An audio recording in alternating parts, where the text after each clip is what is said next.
Here are the top stories for today, February 4, 2022.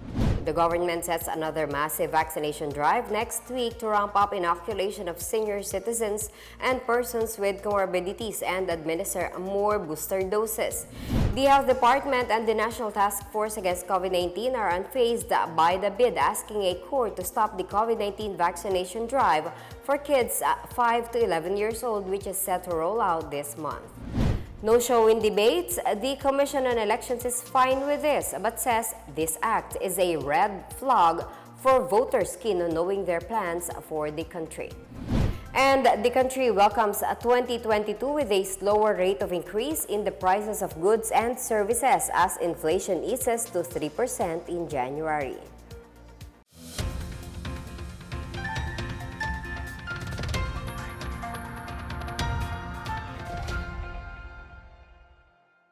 Good day, I'm Marita Muahe. This is the PNA Newsroom. The government will hold its third Bayanihan bakunahan program next week. Health Undersecretary Mirna Cabutaje says the nationwide vaccination program will be held on February 10 and 11. It will be nationwide, although ipaprioritize natin sa mga areas na kailangan ng additional boost para tumaas yung kanilang vaccination coverage, especially sa senior citizens. Cabutaje also stressed the importance of getting inoculated to protect the people from the threat of COVID-19. We would like to assure the public may emergency use authorization po ang ating bakuna. Bago po yan bigyan ng Philippine FDA, may mga masusing pag-aaral ng ating mga ekspertos sa FDA, nakikipagtalastasan sa mga iba't ibang panig ng mundo na regulatory agencies. So pag binigyan ng FDA, it is safe and effective. Kailangan lang po tayong magtulungan para tuloy-tuloy po yung ating protection. Vaccine works, and then ito po ay pinakita sa ating Omicron search dito sa NCR. Mabilis na bumaba dahil po kamaramihan ay nagpabakuna. The pilot vaccination of children aged 5 to 11 years old will push through despite a petition filed by two parents to stop the drive. Dominic Almelor and Girly Samonte, who have children within the 5 to 11 age group, filed a petition before the Regional Trial Court in Quezon City seeking a temporary restraining order and/or writ of preliminary injunction against the drive. In their petition, the complainants are concerned about the provision of DOH Memorandum Number 2022-0041 that says the state may act as parents patriae and give the necessary consent in case the parent or guardian refuses to give consent despite the desire and willingness of the child to get vaccinated. In a joint statement, the Department of Health and the National Task Force Against COVID-19 said that while they recognize the parents' rights to file a case, they will remain steadfast in their commitment to protecting all sectors of society, which include children and other vulnerable groups, and will proceed with the vaccination rollout as planned. They will also wait for the legal process to take its course. Meanwhile, the pilot vaccination of children aged 5 to 11 years old was reset from the original February 4 schedule to February 7 due to logistical challenges.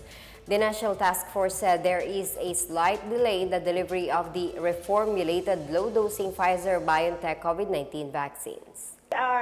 February 7, mag-umpisa na rin Region 3 and Region 4A. Hindi na lang po yung mga abiso ng mga lokal na pamahalaan na ipag-coordinate sa inyo. Pero ang lahat po ng schedule ay uumpisahan na po sa February 7. Mag-deliver na mamaya pagdating mamayang gabi. So starting ng madaling araw ng 5, mag-deliver na po yan. So start po ng 7 at saka 8 for the areas of NCR and selected areas of Region 3 and Region 4A. Nakikita-lakasan din tayo kung maitutuloy natin yung isang area ng Cotabato, doon sa Cotabato Regional Hospital, and one area in Davao. Kasi hanggang 7, 8, 9 na mga launches natin, kasi 10, 11 bakunahan Bayanihan Part 3. More local government units are working double time to fast-track the COVID-19 vaccination drive in their area. Among this is the province of Lanao del Norte, which has a low inoculation rate due to vaccine hesitancy. The details are from Claire Gighe. Lanao del Norte Governor Imelda Anguing Gibranza Dimaporo again appealed to the municipal chief executives in the province to be more active in seeking out unvaccinated people in their municipalities and convincing them to get inoculated against the coronavirus disease or COVID-19. The governor said that the low vaccination rate in some municipalities has pulled down the performance of the province in the national vaccination program, which is the reason why Lanao del Norte was placed under alert level 3. Our cases is not as high as other provinces and cities surrounding us. Pero tungod lang sa low percentage of vaccination, na-drag ang tibuok probinsya. Dimaporo said the provincial government has done several strategies to encourage its residents to get vaccinated, such as the distribution of 10 kilos of rice. However, the vaccination rate of the province is only 41%, which is still far from the herd immunity. She said the municipal mayors should strive hard to convince their constituents to get the COVID-19 jab, reiterating that the vaccine is for the protection of everyone. Mahangin lang ako sa mga mayores, maningkamot lang gihapon, ayaw pagpundak sa pagpaningkamot, sa pagkumbinsi, no, sa ato ang mga katawhan sa inyong mga lungsod. Pagpasabot na dili kini makapatay, dili kini mahimong zombie, kini proteksyon nga dili severe ang imong bation kung ikaw may go sa maong COVID. Meanwhile, the Philippine National Police or PNP in the province recorded 30,256 violations of health protocols against the COVID-19 from January to December 2021. Of this number, 22,648 are violators for not wearing face masks, 5,011 for not observing social distancing, and 2,597 for breaching curfew hours. For PNA Newsroom, Claire Gighe of the Philippine Information Agency, Ligan City and Lanao del Norte. In Zamboanga City, the registration of eligible children for the vaccination rollout is ongoing. The City Health Office is eyeing to inoculate 150,000 to 200,000 children aged 5 to 11 against COVID-19. Dr. Dulce Amor Miravite, City Health Officer, said they are waiting for the vaccine suitable for the youngest age group and its appropriate syringe before the rollout can proceed. In preparation for the rollout, Miravite said they have started collaborating with different agencies such as the Department of Education for the pre-registration and preparation of vaccination sites. They are also ramping up an information campaign to make the public aware of the government's latest anti-COVID-19 response. Two pharmacies in Iloilo City opened their doors to the government's Res Bakuna sa Botica campaign. These are the Mercury Drug Store in Festive Walk Mall and Rose Pharmacy in Plazuela de Iloilo in Mandaluyao District. Health Secretary Francisco Duque was present during the vaccination rollout, said the city was chosen as one of the sites for the campaign because of the existing big malls and pharmacies that could complement the vaccination program in terms of access. Initially, the pharmacies will be providing booster doses. They will be sourcing their stocks from the city government, and their accomplishment will also be integrated with the local government's vaccination report. In Bacolod City, their vaccination campaign gets a boost with the launch of the Res Bakuna sa Botica at the Mercury Drug Ayala Mall's Capitol Central. The initiative mainly aims to deliver booster shots to more residents of Bacolod. Duque, who administered the booster doses to some of the vaccinees, said providing greater protection for the Filipinos is important since the country can no longer afford more lockdowns. Education Secretary Leonor Briones authorized all regional directors to start the progressive expansion phase of face-to-face classes in more schools under Alert Level 2 areas. Briones proposed the progressive expansion of in-person classes following the positive outcome of the pilot run from November 15 to December 22, 2021. A total of 6,686 schools nationwide have passed the school safety assessment tool. Of these numbers, 6,586 are public schools and 100 are private schools. DepEd said that the list will progressively increase as the rest of the schools can address the gaps on their respective school safety assessment tool. Following the January 29 resolution of the IATF, 304 public schools in areas under Alert Level 2 could start implementing in-person classes, while the original 28 pilot schools in Metro Manila could resume in-person classes next week. Other areas that may resume in-person classes are Batanes, Bulacan, Cavite, Rizal, Biliran, and Southern Leyte. DepEd says schools are allowed to include other grade levels in the in-person classes depending on their capacity. Only vaccinated teachers and school personnel are allowed to participate in the conduct of classes. In Davao de Oro, local officials have started the construction of a government-run school building in Sitio Cambudlot, Barangay San Miguel. The area is said to be infiltrated by the Communist New People's Army, considering that it was the farthest sitio in the barangay. The IP community in April last year filed a resolution requesting for a government-run school, stating their concern that the old Salugpungan School is only teaching its students to revolt against the government. Last month, members of the indigenous peoples in the area initiated the demolition of the Salugpungan schools. Davao de Oro Governor J.V. Tyrone Uy said they will fast-track the construction and turn over the school building within the month as part of the provincial government's Bayanihan sa Paaralan program. Still ahead, candidates are reminded no ayuda distribution and raffles once the campaign season starts. And a good news for the new year, inflation eases to 3% in January. Details ahead, keep it here on the PNA Newsroom.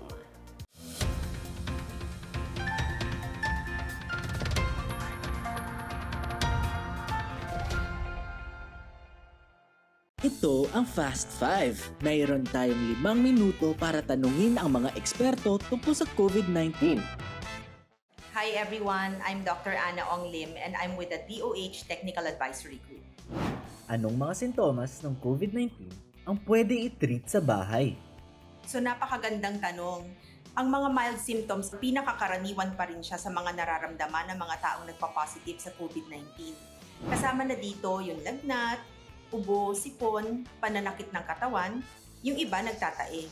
Pinaka-importante talaga is bantayan yung hirap sa paghinga kasi once sumumpong na yon, hindi na natin pwedeng sabihin mild and definitely kailangan na siguro nila makita sa ospital o makita ng kanilang doktor. Paano natin malalaman kung pwede tayo mag-home isolation? Magandang mapag-usapan ng home isolation kasi lalo na ngayon, no, maraming mga taong nasa mga TTMFs or quarantine facilities or even sa hospital. And for as long as yung ating pamamahay ay may sariling lugar or isang silid na kung saan pwedeng mamalagi yung may sakit, and mas maganda rin sana na may sarili siyang magagamit na banyo. Ano naman ang pwede kong gawin kung meron akong lagnat? Ang lagnat ng COVID is not any different kumpara dun sa lagnat na nadala ng ibang sakit. Kino-consider natin na may lagnat na ang isang tao pagka ang kanyang temperatura ay 37.5 pataas. Now, typically, kung meron tayong lagnat, iniinuman lang naman natin to ng paracetamol. Karaniwan, isang tableta tuwing ika-4 hanggang ika-6 na oras. Ano naman ang home treatment para sa sore throat? Ang sore throat, karaniwan, ginagamot lang natin yan using supportive care. So tulad na lang ng saline gargles or pagmumog, no, ng water na may konting asin, o kaya pwede ring gumamit ng mga menthol preparations or menthol candies para lang medyo maibsan yung pananakit ng lalamunan. Ano naman ang warning signs ng paglala ng mga sintomas? Ang pinaka-importanting bantayan sa mga simptomas na lumalala na related to COVID-19 is really yung hirap sa paghinga. Pwede rin yun na rin na magdala nung confusion, pwede rin yung mga simptomas tulad ng sobrang panghihina kasi halos hindi na makakain, hindi makainom, no? So yung mga ganong klaseng signs, kailangan siyang masubaybayan ng healthcare professional. Paano ko naman maiiwasang mahawaan ang mga kasama ko sa bahay? Pinaka-importante dun sa iisipin natin pag tayo nag-isolate is dapat talaga nakabukod tayo sa ibang tao. So, dun lang tayo sa ating silid, doon na tayo kakain, hindi na tayo lalabas hanggang makatapos ng 10 araw. Now, kung tayo naman ay nasa isang lugar na shared bathroom pa rin ang ating ginagamit, sana yung surfaces ng banyo, tulad nung yung doorknobs, yung faucet, yung pinaka-surface ng lababo, at saka yung pinag-upuan natin sa inidoro, pupunasan muna natin yan bago natin iwanan ng banyo para yung susunod na gagamit, hindi naman mahawaan ng ating mga secretions o yung mga tilamsik ng ating laway kung sakasakali naman ay tayo ang gumamit ng banyo. Sino po ang pwedeng kausapin kung may karagdagang mga tanong pa ako? Maraming resources sa ating mga communities at napakaraming health workers na handang tumulong. No? So unang-una na siguro doon yung ating mga BHERTs, no? Sila naman ay naabisuhan, o yung mga midwives or nurses sa ating community, even our local health center physicians, they're always ready to help us with our questions. Maraming salamat, Doc Ana. May mga paalala pa po ba kayo? Karamihan pa rin naman sa mga kababayan natin ng pa-positive for COVID ay nabibilang dun sa mild and asymptomatic category. So, mukha namang kaya, no? Most of the time, nababantayan itong ating mga kapamilya within the home. Ang importante lang, siguro, habang maaga, meron ng link to telemedicine o kaya nakausap natin yung ating mga barangay or community healthcare workers para kung sakasakalit medyo lumala yung lagay ng ating kapamilya ay nakaset up na kung anong susunod nating gagawin. Maraming salamat sa inyong lahat and mag-ingat po tayo. Bida Solusyon Plus laban sa COVID-19.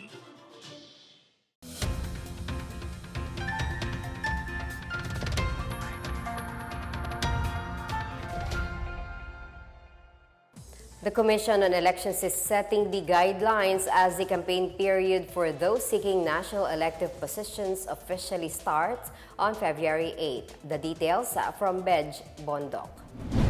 The 90-day campaign period for national posts such as President, Vice President, Senator, and party list groups will begin on February 8, while the 45-day campaign period for local aspirants will start on March 25.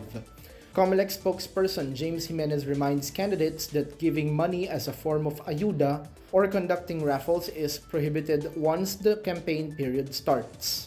He says it is considered a form of vote buying. Jimenez appealed to those who will witness such an illegal act to file a complaint and pursue it.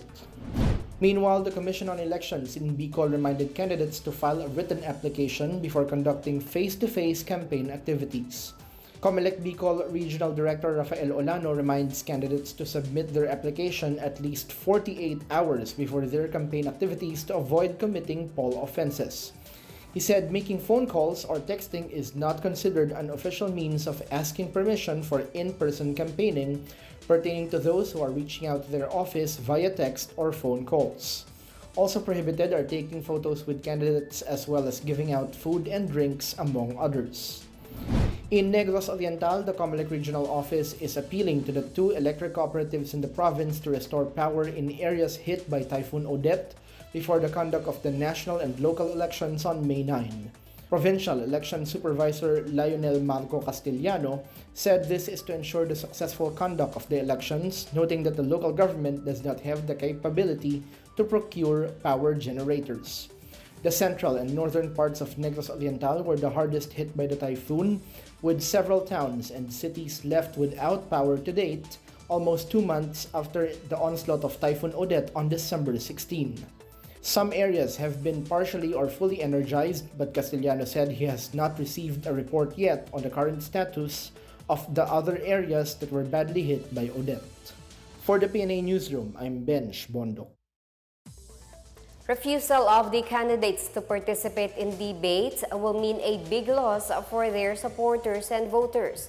But the Commission on Elections does not mind whether they show up or not.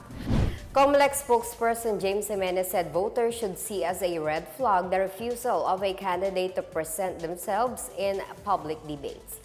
Jimenez said voters can interact with aspirants to know their plans and programs for the country if candidates will participate in debates.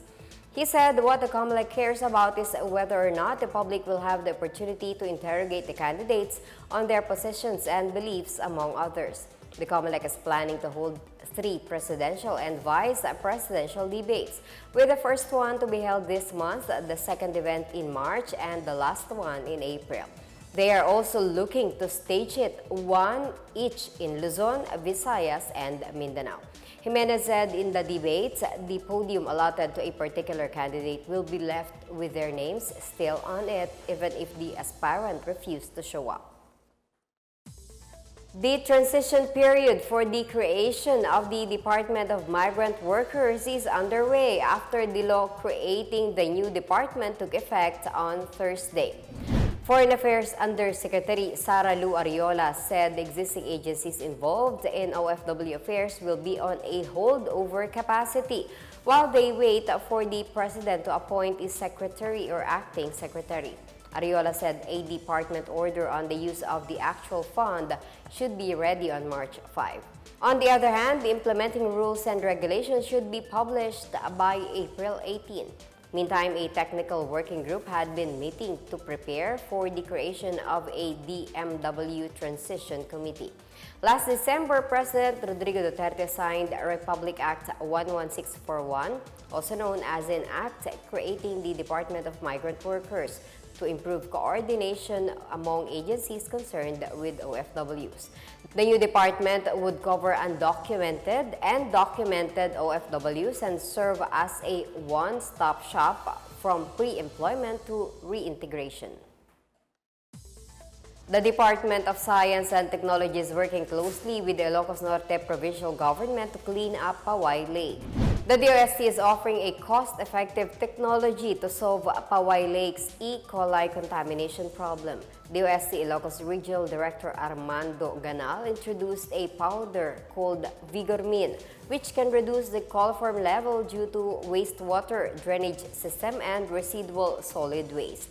Ganal said this will be applied in the septic tanks of households surrounding the lake.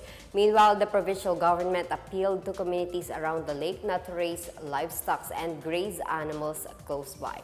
The Department of Public Works and Highways will also help in dredging around the body of water to help reduce domestic pollution. Ilocos Norte earlier opened a water park in Paway Lake to promote and develop outdoor activities amid the pandemic.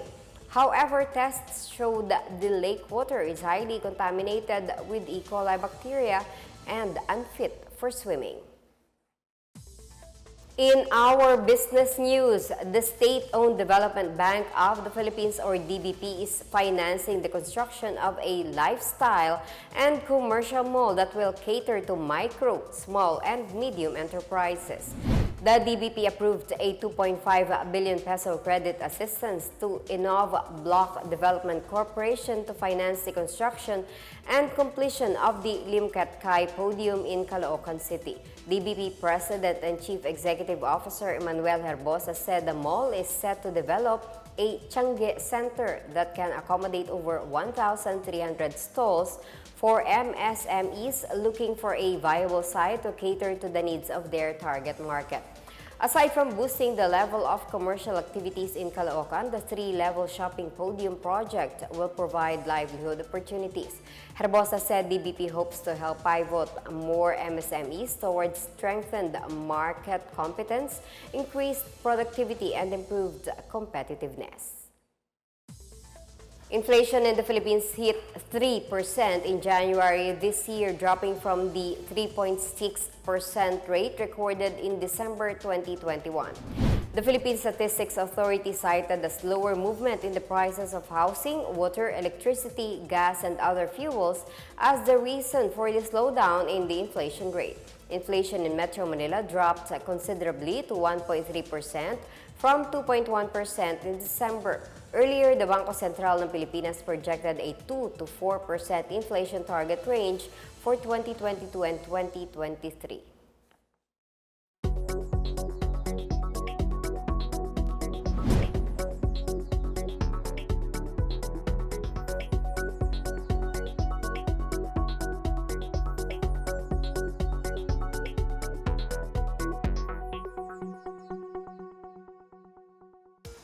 Up next, it's the turn of some Ilocano families to benefit from the Balik Probinsya, Bagong Pag-asa program. And a feat for the country's women's football team as they place third in the AFC Women's Asia Cup. More stories when the PNA Newsroom returns.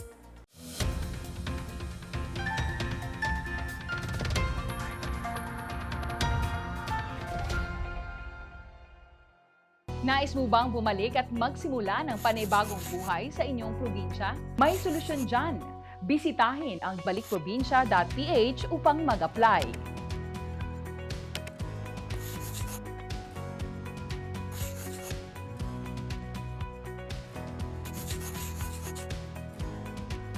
Pero ano nga ba ang Balik Probinsya Bagong Pag-asa program o mas kilala bilang BP2? Ang programang ito ay binuo ng gobyerno mula sa EO 114 na naglalayong matugunan ang lumulobong populasyon at pagsikip ng mga residential area sa NCR. Layunin rin ng BP2 na makapagbigay ng pantay na oportunidad sa mga Pilipinong magbabalik probinsya. Ligtas at libre kang makakabalik sa inyong probinsya sa tulong ng BP2. May kasama pang tulong pinansyal at oportunidad para makapagsimula ng pangkabuhayan. Bagong pag-asa ang hatid ng Balik Probinsya program. Kaya naman ano pang hinihintay mo? Mag-register na sa balikprobinsya.ph.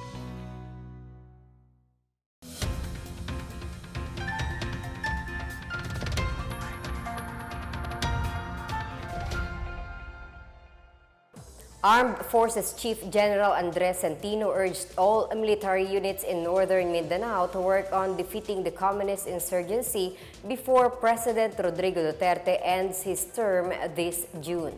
In his visit to the Cagayan de Oro-based 4th Infantry Division on Wednesday, Centino assured the troops that they will have resources to end the insurgency, such as equipment and enhancement of soldiers' skills. He also called on the troops to honor the heroism of their comrades for their sacrifices in the decades-old fighting. Centino also lauded the 4th Infantry Division for its successes against the communist terrorist group in the past months.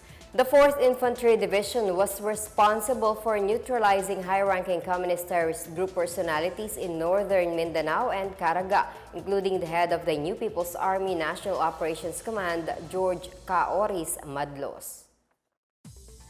At least 24 families who are beneficiaries of the Balik Probinsya Bagong Pag-asa program in the Ilocos region have received a livelihood assistance grants of up to 50,000 pesos. The Department of Social Welfare and Development said the families returned to their respective localities in the towns of Aringay, Nagilian, San Juan, Luna, and San Fernando City in La Union. They received a transitory family support package, livelihood assistance, and some transitory shelter assistance. The National Housing Authority provided 40 square meter housing units to qualified families from Aringay and San Fernando City. Those who did not qualify will be assessed by the Municipal Social Welfare and Development Office of their localities for the shelter aid. Among the reasons cited by those who availed of the BP2 were loss of jobs or sources of income, unsafe dwelling places, exposure to health and safety risks, and other environmental hazards. Foreign Affairs Secretary Teodoro Locsin Jr. has thanked the international community for aiding Filipinos hit by Typhoon Odette. This as the U.S. sent additional support for local relief efforts to the affected communities. This report from Chris Mundo. The United States government, through the U.S. Agency for International Development, or USAID, is providing an additional 51.1 million pesos to help communities affected by Typhoon Odette. In coordination with the Office of Civil Defense, USAID and the United Nations World Food Program will deploy an additional 300 trucks to transport food and other supplies to typhoon-affected areas. U.S. Embassy Chargé d'Affaires ad interim Heather Variaba said this additional assistance will help deliver food and other essential items to communities devastated by the typhoon. This fresh aid brings the total U.S. assistance to more than 1.08 billion pesos.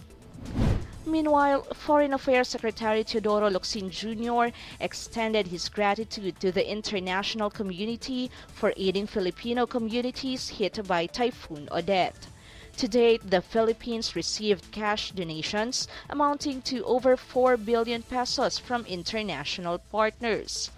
Locsin reported that the government has so far extended about 1.22 billion pesos worth of help to affected families. The top diplomat said Manila would continue to coordinate with the United Nations and its humanitarian country team to scale up response work in the stricken areas. Meanwhile, the Philippine Navy's landing platform dock BRP Tarlac has completed its fifth relief operation for Visayas.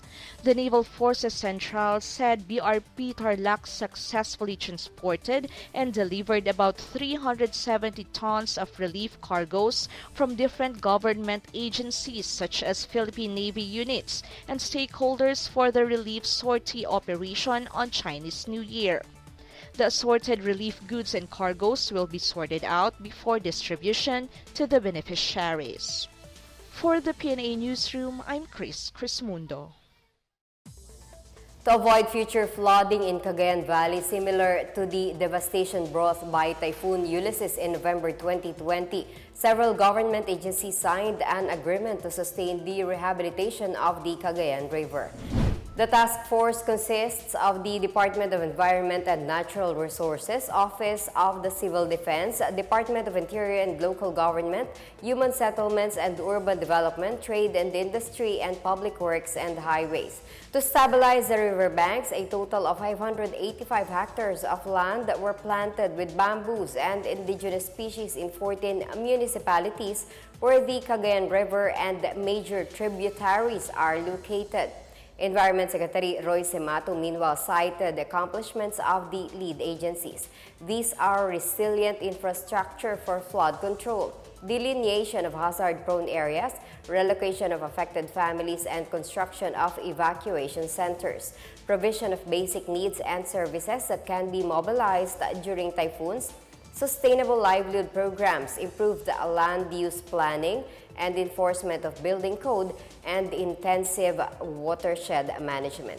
Cagayan Valley region, particularly Cagayan Province, suffered extensive and destructive flooding due to Typhoon Ulysses. In sports, the Philippine women's football team ended their run in the AFC Women's Asian Cup as they settled for a share of third place. The Malditas bowed to South Korea 0-2 in their semifinal matchup on Thursday at the Shri Shiv Chhatrapati Sports Complex in Pune, India. Cho So-yoon and Son Wa-yoon scored the winning goals for South Korea, but the Malditas kept them at bay for the rest of the game. With their third-place performance, the Malditas, who will play at the FIFA Women's World Cup next year in Australia and New Zealand, achieved their best finish in the Asian Cup. On the other hand, South Korea will play against China in the championship match on Sunday.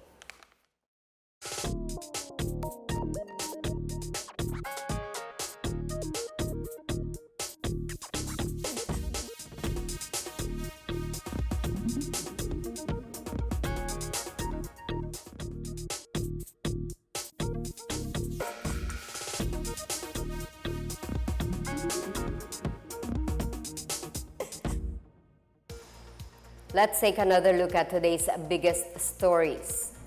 The government sets another massive vaccination drive next week to ramp up inoculation of senior citizens and persons with comorbidities and administer more booster doses.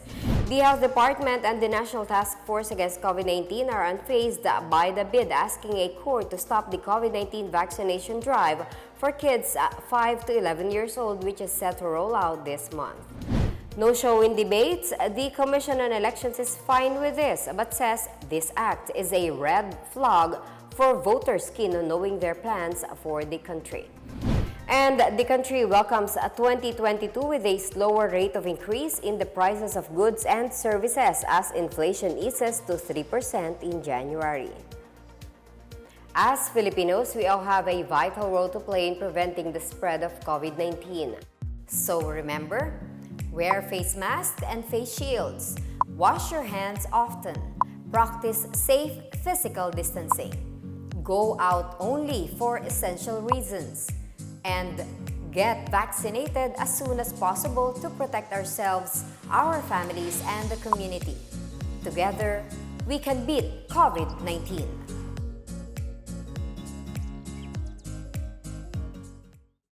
Thank you for watching another episode of the PNA Newsroom. For more news content, check our webpage or log on to the Philippine News Agency's Facebook and Twitter accounts.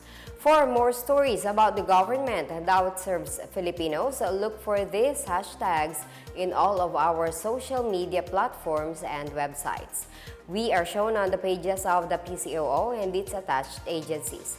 Also watch us on television on PTV4 and IBC 13. And that's your daily dose of the biggest stories that you need to know from the PNA Newsroom. We tell stories that inspire change. I'm Marita Muaje. Stay safe and have a good day.